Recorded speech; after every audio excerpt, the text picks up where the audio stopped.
Oh, okay, here we go. There we go.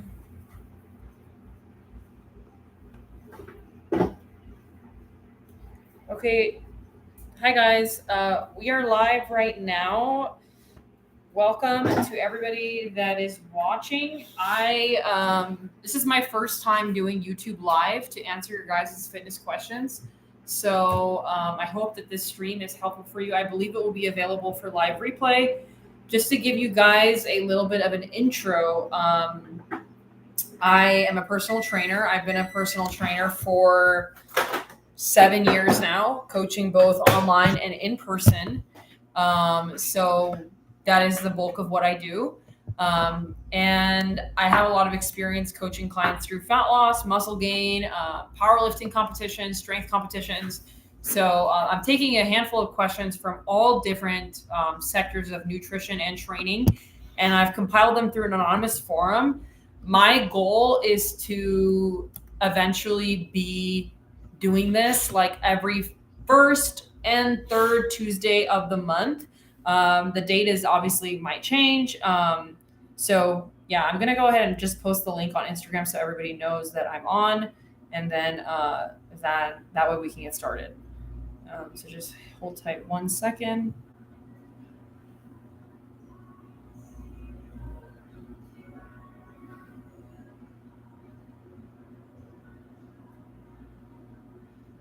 All right. Let's see.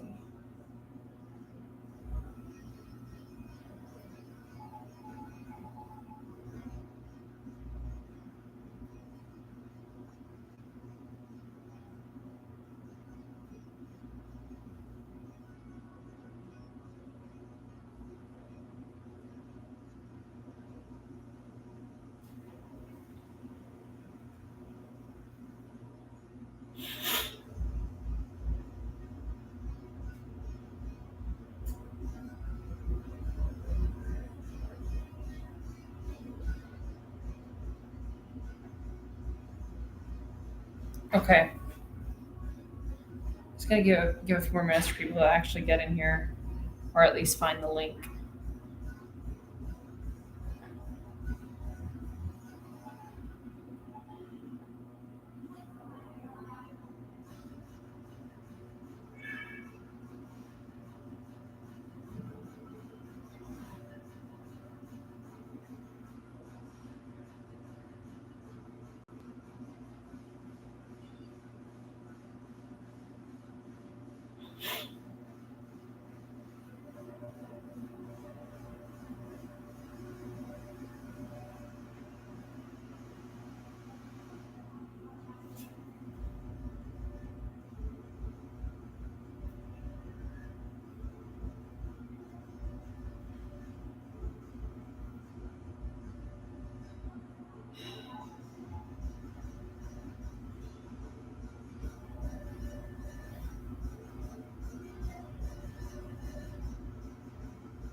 Okay, it's 6:30. I'm gonna give people a few more minutes to get in here. I think this link is people are struggling to get in because I think it has some age restrictions. I'm not really sure why, but I'm gonna try to figure this out. I know the live chat replay will be available though.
Okay, so I'm gonna go ahead and go through the questions that I got. So let's go ahead and start. So first and foremost, I see someone asked on the Google form. Let's see.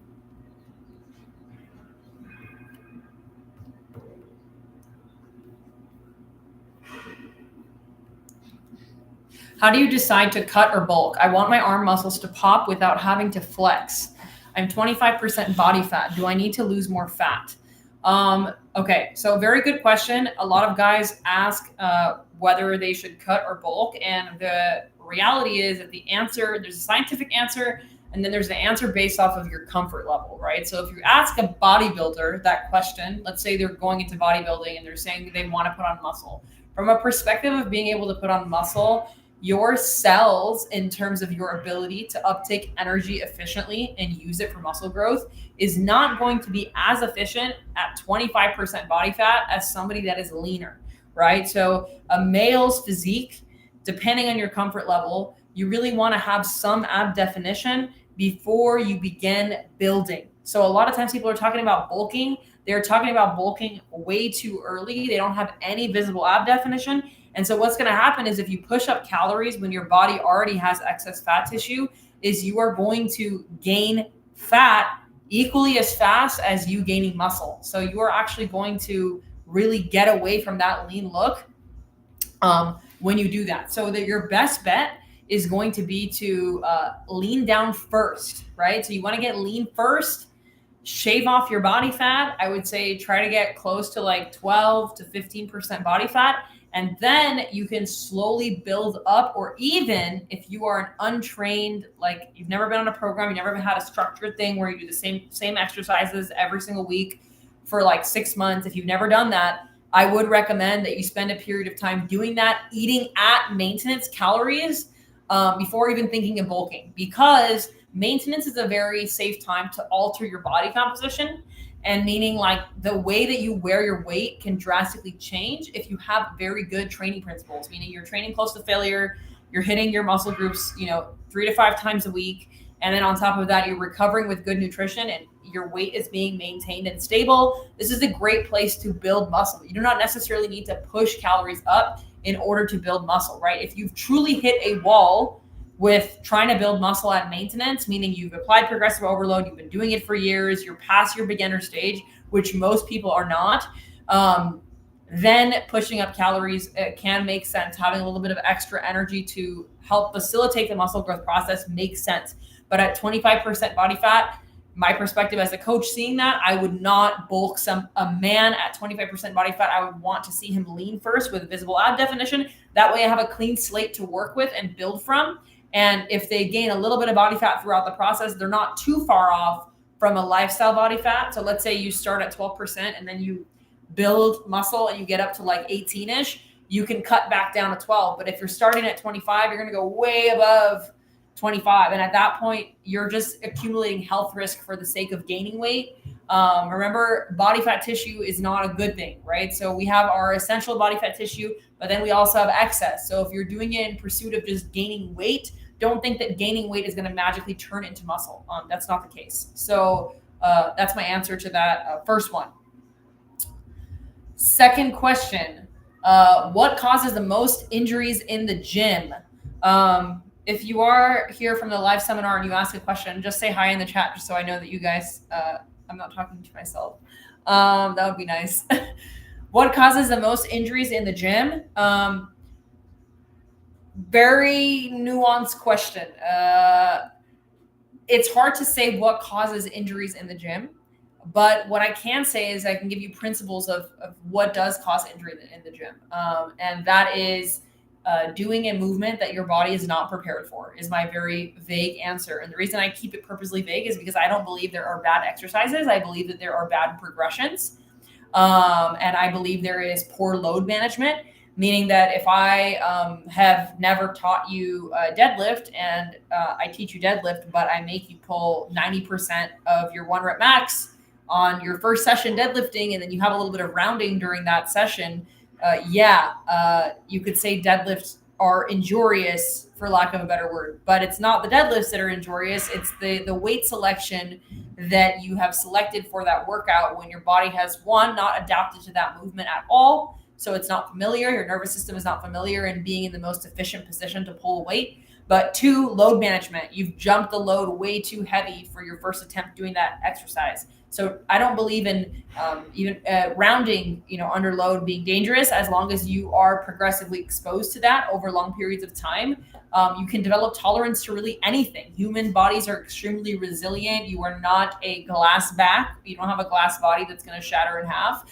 But it's very important to have good exercise selection for your anatomy, but also good gauge of progressive overload, meaning the weights that you're picking for your workouts need to put you at a place where you can learn technique safely, but not be so heavy that you're so close to your maximum effort that you cannot drill the form. But also not so light on the caveat that you are not able to develop resilience or adaptation in your tendons and joints that you're trying to do. That's what strength training is. It's literally dosed stress. There's no safer place to get stronger than the gym because you can control so many variables.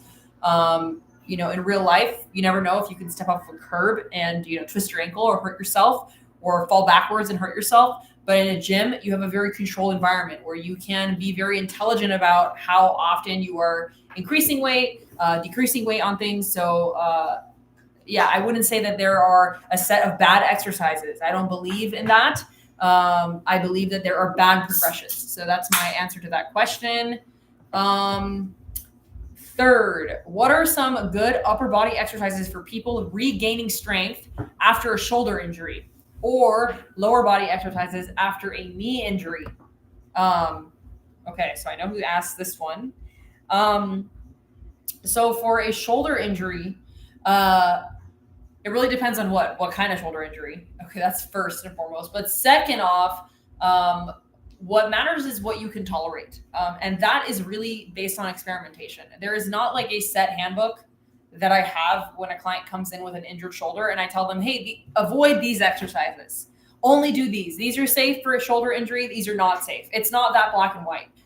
It's very much finding the tolerance of the client. What I have found as a general rule in my experience, if you have shoulder discomfort, I find that incline bench pressing at an incline where you're not completely upright with vertical load on the shoulder can feel good in the initial stages of rehab of the shoulder. And also it feels a bit better than complete flat bench pressing, right? Where the shoulder is directly, the weight is stacked over the joint at that vertical position where you're completely flat. So I find that incline bench pressing is a good kind of middle ground.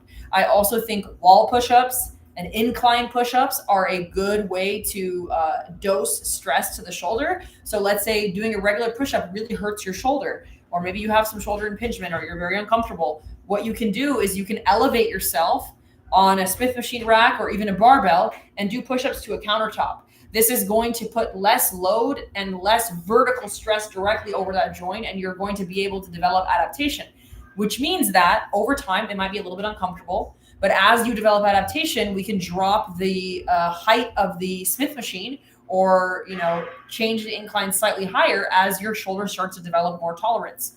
I also think an underrated tip that I have for people that tend to have shoulder discomfort is try to train your shoulder in all planes of motion. So I find that even powerlifters or strength athletes, they do a lot of benching, just benching all the time. They don't train their arm in different axes in range of motion. So they only do biceps like this, and they only do bench press like this. So they're stiff.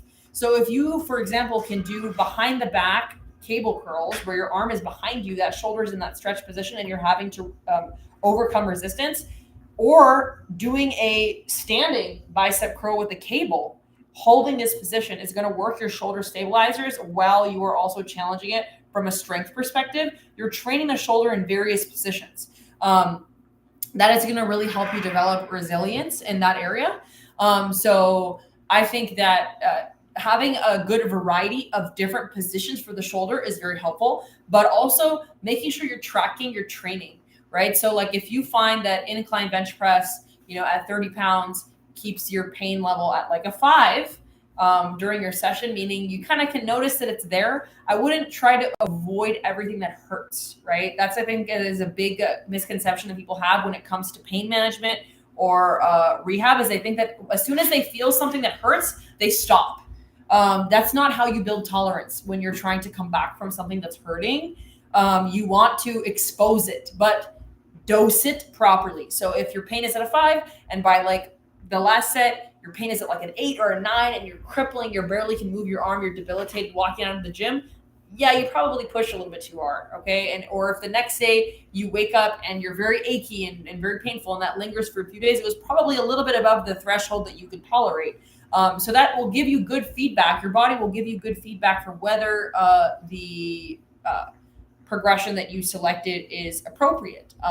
And if you don't track it, you don't know. I find that a lot of people that are confused about what to do tend to not, maybe not logbook how they're going about things, or they're not consistent enough with one thing. They're just kind of doing random things that they compile on the internet about like, do these exercises to bulletproof your shoulder, right? Like that's a very general advice. And again, we don't know what kind of issue in the shoulder that really is. So your best answer is experimentation and consistency with the same exercises, right? So like once you develop tolerance to one, then, you know, what used to hurt at 30 pounds, now it takes 35 pounds to get it to hurt, right? Our goal with pain is not to eradicate pain. It's to develop a tolerance where it takes more to piss off an area.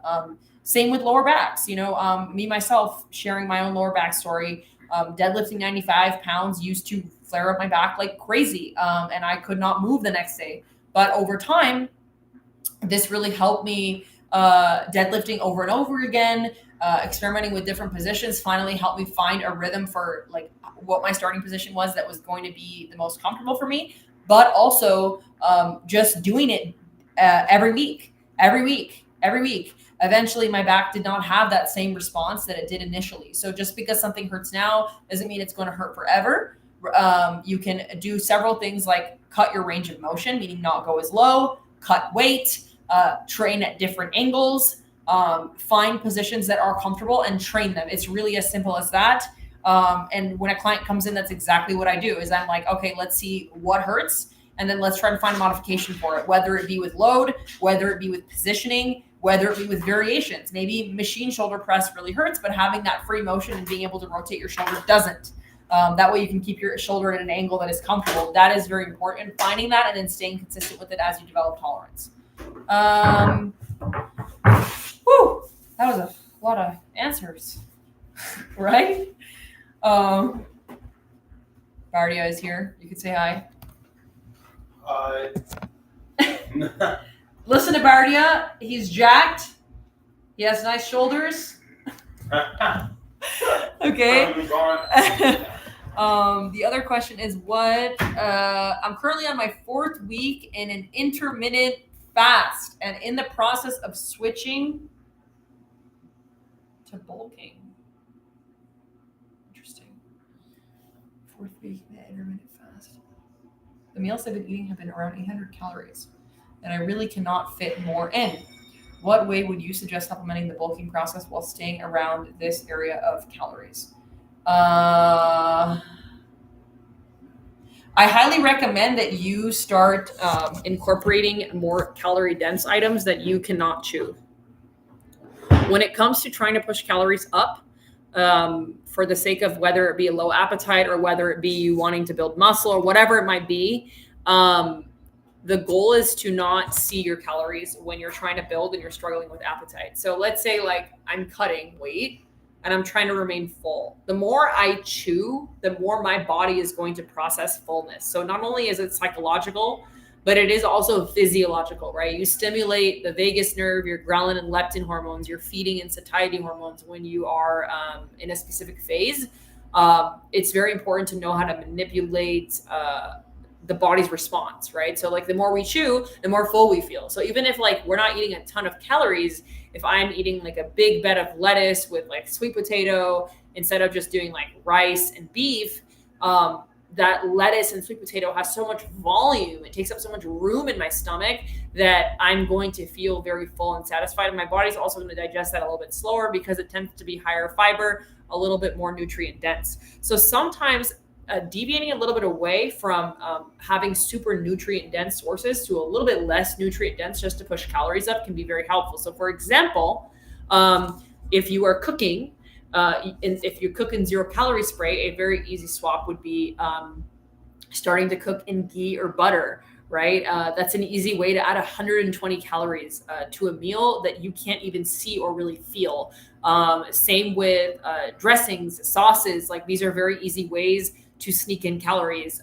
If you are not doing nut butter, that's a great way to add in calories. If you're not adding juice as a beverage to your drinks, given that your body is metabolically in a good state, like you're not a type 2 diabetic, like trying to, fill up on processed carbs that your body already cannot process. Hopefully you're metabolically healthy. You can add those things, right? At a pace that is a good rate of gain, which I would say is not as fast as most people think. Like it could be, I've seen figures of like 0.5% of your body weight gain a week to like 0.25%, right? So very slow. So maybe one, I would calibrate what is the weight gain rate that you're going after, like what's healthy, monitoring your body composition to make sure it's a good place, but then also like incorporating those more nutrient dense sources, less nutrient dense sources in your day that you cannot chew or see, right? Oils and butters, marinades, you cannot see. Those are ways to sneak in calories. And then also just something as simple as changing the type of protein that you're eating. Fats are the easiest little trick to play when you are trying to sneak in calories. Like when I'm sick, I will have more fats because those are things that I cannot see. A little bit of coconut oil in my rice, easy way to throw in 120 calories. Instead of buying the leanest beef, like 96% lean beef, buying 90-10, buying 85-15, right? So that goes from making the beef be only 150 calories to 240 calories per 4 ounce. So I'm adding 100 calories by changing the type of meat that I'm eating, white fish to fatty fish, right? To salmon, fattier cuts of sashimi. Instead of using plant-based milk, maybe something that has a little bit more fat or a little bit more carb content in it. Honey as a topping in coffee. It could be something in coffee. Little tiny things like this make a gigantic difference and add up so much during the day. It actually becomes almost very easy to overshoot, right? So if you can learn how to play with those sources, that can make a gigantic difference in you being able to just sneak in calories.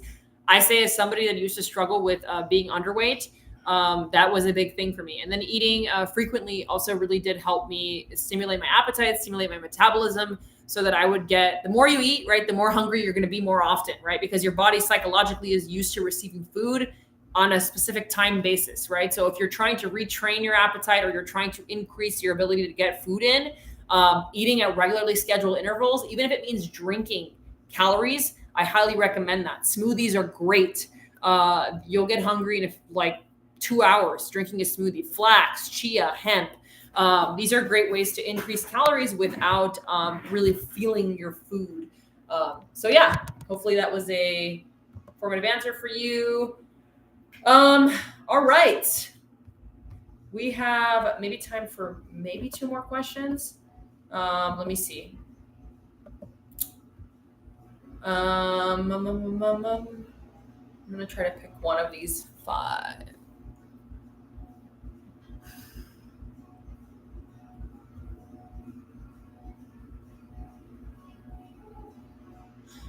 I sit at a desk all day and my back hurts so bad. It makes me look like a hunchback. Are there posture exercises that I can do to fix this? Okay.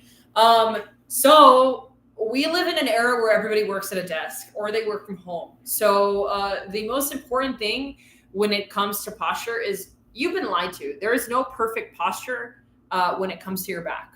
Your best posture is your next posture. If you haven't heard that quote, it is very good, and any good physiotherapist or physical therapist, orthopedic is going to tell you that, right? So motion is lotion for the spine. When you are sitting in a single position for 8 or 9 hours a day, especially when you work from home, I highly recommend the most lowest hanging fruit that you can do to just get out of back flare-ups, get a walking pad. I think the walking pad is the best invention during the pandemic that people started selling walking pads like crazy. I 100% will easily spend $300 to $500 on a walking pad. I think it's the best investment you can ever make. Why? Because walking more throughout your day not only decreases your risk of mortality, but it reduces your aches and pains by so much. So many people have pain solely because they are sedentary. And you will not believe the amount of times that I've trained a client, got them to start walking maybe 2,000 to 3,000 extra steps a day. Not only do they get leaner, not only do they have more energy and they're less tired all the time, but they also have way less aches and pains. These random aches and pains that they're having are directly, that I see in my experience, directly associated with periods of their life where they are more sedentary. So they'll say, wow, my back's starting to hurt. Back never used to hurt. Nothing else has changed. Program is the same. Nutrition is the same. Sleep is the same. Life choice is the same. But they're getting 3,000 steps instead of 8,000 steps when they were dieting. So the steps have dropped significantly. When that happens, your tolerance for pain and different positions is a lot less. That's very important to keep that in mind when you're thinking about posture. You don't need postural restoration. You just need exercises, right? You need to move your back. You need to get into flex positions. You need to get into extended positions. You need to do some rows, do some lat pull downs, right? Train your back, train your shoulders, train your chest, move your body. Even if it means you're doing light mobility at the end of the day, where you are doing a cobra, you're getting into extension, you're pushing off of the floor and extending your lower back, or you're laying on the ground and lifting up your elbows, right? Getting into that retracted position, getting out of that rounded position and exposing your back to different positions, you are going to develop a lot more resilience in that area. Now, obviously, ideally, if you can get to the gym and do it with load, even better, right? Because you're going to develop a lot of strength doing that and you have a lot more equipment to play with, but it's not necessary, right? Doing something as simple as increasing your step count daily can make a major difference in just your aches and pains alone. So don't think that you're broken or that you're screwed. You just have to find alternatives. And remember, broken up movement is equally as beneficial as cutting out like an hour to go to the gym. So if that means that every hour you have a move alarm to go walk for 5 to 10 minutes or do a couple back exercises in between, you are going to notice a big difference from doing that. Again, your best posture is your next posture. Being in one position for any muscle is going to feel tight, uncomfortable, and tense. So get out of these positions and don't be in them for 10 hours a day, right? If that is a problem, right, you can do a mobility drill at your desk. You can get a walking pad. There's a lot of solutions here, and I know a lot of people work from home, so it's even easier nowadays to do that. I try lifting weights, but I am sore for days. Is it supposed to hurt this much, or am I a weakling? I love these questions. That's hilarious. Okay, so being sore is a lot of things. Being sore can be novelty of an exercise. So if an exercise you've never done before and all of a sudden you start doing it, say it's the beginning of a new program, you've never done Bulgarian split squats and all of a sudden your trainer put them in your program, aka me, and your quads and glutes are super sore for days, normal, right? Novelty soreness. So your body's resensitized to a movement that it hasn't done in a while, you're going to get more soreness. If you've ever been an experienced lifter, you take a lift out and then you put it back in, you know what I'm talking about. Novelty soreness is a real thing. Second is going to be just general DOMS. Delayed onset muscle soreness usually happens 48 to 72 hours after your training session. If you are somebody that has not trained in a while and you all of a sudden go train, you're going to feel sore, right? And so I think one of the best ways is to ease your way back in terms of number of hard sets. Notice how I didn't say number of sets, right? But number of hard sets, right? So let's say you go from 0 sets for 6 months of being detrained, and all of a sudden you're doing 5 sets, very close to failure of a bunch of new exercises you've never done. Yeah, you're going to be very sore. So starting with maybe 1 to 2 hard sets and gauging your tolerance, that way you're not like useless the next day, is probably a smarter way to kind of ease back into training.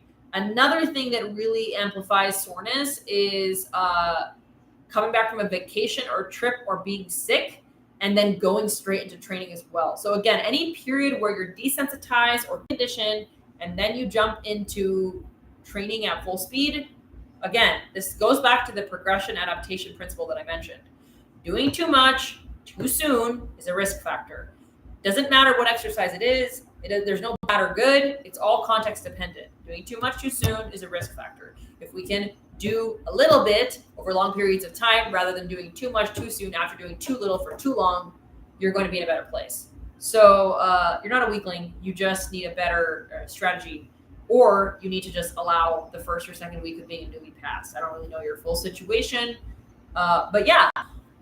Anyways, thank you so much to those of you that have tuned in. I know a lot of people struggled finding the link. I'm going to figure it out how to make this more accessible for people. I'm going to let people watch a live replay as the best solution for this.